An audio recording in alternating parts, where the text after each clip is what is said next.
అగ్రరాజ్యమని విరవిగి America కూడా ఇలా చేయలేదేమో. ప్రపంచమంతా ఇస్లాం మతం మాత్రమే ఉండాలనే కొందరు ముస్లింల విషయంలో చైనా వ్యవహరిస్తున్న తీరు చూస్తే వామ్మో అనాల్సిందే. ముస్లింల విషయంలో మునగాడు దమ్మున్నోడు చైనా వాడని ఇప్పుడు ప్రచారం జరుగుతుంది. నాడు హిట్లర్ యూదుల పట్ల చేసింది ఘోరమైన తప్పు నిజమే, కానీ ఆయన చేసిన దానికంటే ఎక్కువ ఘోరంగా యూదులని చంపినట్లు కాకుండా ముస్లింలను వడపోస్తూ ఉయిగర్ ముస్లింల విషయంలో చైనా చేస్తున్న బుద్ధిని కేంద్రం కూడా ఫాలో అయితే పోలా అన్న భావన ఇప్పుడు వ్యక్తమవుతుంది. ఎందుకంటే జమ్మూ కాశ్మీర్లో కొందరు మతోన్మాదులు వ్యవహరిస్తున్న తీరు సభ్య సమాజం తలదించుకునేలా ఉంది. ప్రజాస్వామ్యం అంటూ శాంతి కబుర్లు చెబుతూ నిరసనలు చేసే వాళ్లను కూడా జైల్లోనో లేదా అదే క్యాంపులోనో వేసే చైనా నీతులు చెప్తుందా అన్న భావన వ్యక్తమవుతుంది. ఉయిగుర్లు లేదా వీగర్లు మధ్య ఆసియా తూర్పాసియాలో ముస్లింల సమూహం, ఉయిగర్లు లేదా వీగర్లు మధ్య ఆసియా తూర్పాసియాలో ముస్లింల సమూహం. ఉయిగర్లు వాయువ్య చైనాలోని జిన్జియాంగ్ ఉయిగర్ స్వయం ప్రతిపత్తి ప్రాంతంలో నివాసం ఉంటారు. చైనా అధికారికంగా గుర్తించబడిన 55 జాతీయ మైనారిటీలో ఒక ఉయిగర్లు 10వ శతాబ్దంలో ఇస్లాం స్వీకరించడం మొదలుపెట్టారు. 16వ శతాబ్దం నాటికి ఉయిగర్లు ముస్లింలుగా గుర్తించబడ్డారు.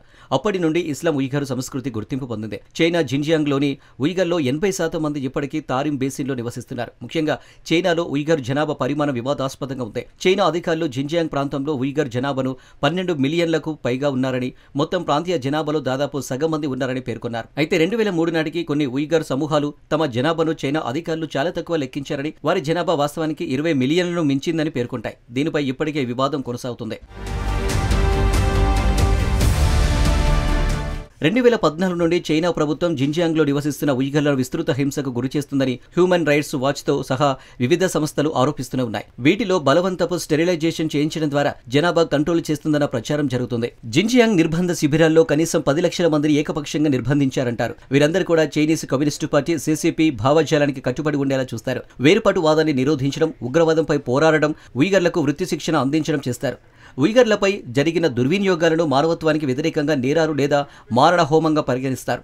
2014లో చైనా ప్రభుత్వం ఉగ్రవాదంపై ప్రజల యుద్ధం ప్రకటించింది. అప్పటి నుండి జిన్జియాంగ్లోని ఉయిగర్లు చైనీస్ కమ్యూనిస్టు పార్టీ, చైనా ప్రభుత్వం వారి మత, సాంస్కృతిక, ఆర్థిక మరియు సామాజిక జీవితాలపై విధించిన విస్తృతమైన నియంత్రణలు, ఆంక్షలను విధించింది. 10 లక్షల మంది ఉయిగర్లను నిర్బంధ శిబిరాల్లో నిర్బంధించింది. లీక్ అయిన చైనా ప్రభుత్వ నిర్వహణ విధానాలు, శిబిరాల ప్రధాన లక్షణం CCP భావజాలానికి కట్టుబడి ఉండేలా చూసుకోవడం అని చైనీస్ భావజాల పరీక్షలలో వారి పనితీరును బట్టి ఖైదీలను కనీసం 12 నెలల పాటు శిబిరాల్లో నిరంతరం బందీలుగా ఉంచాలంటుంది.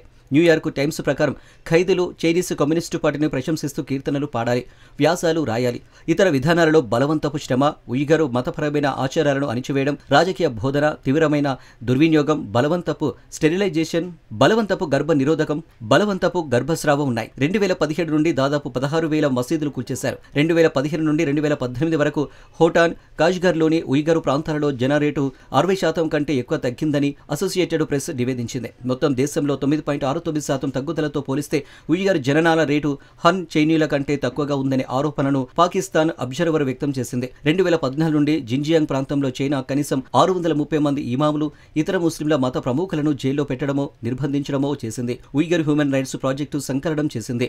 ఈ పరిశోధనలో 18 మంది మతాధికారులు నిర్బంధంలో లేదా కొంతకాలం తర్వాత మరణించారని ఆధారాలు కూడా లభించాయి. నిర్బంధించబడిన మతాధికారులలో చాలా మంది ఉగ్రవాదాన్ని ప్రచారం చేయడం, సామాజిక క్రమాన్ని దెబ్బతీసేందుకు జనసమూహాన్ని చేర్చడం, వేరుపాటువాదాన్ని ప్రేరేపించడం ఆరోపణలు ఎదుర్కొన్నారు. అందుకు కారణం తరచుగా మత ప్రబోధన చేయడమే.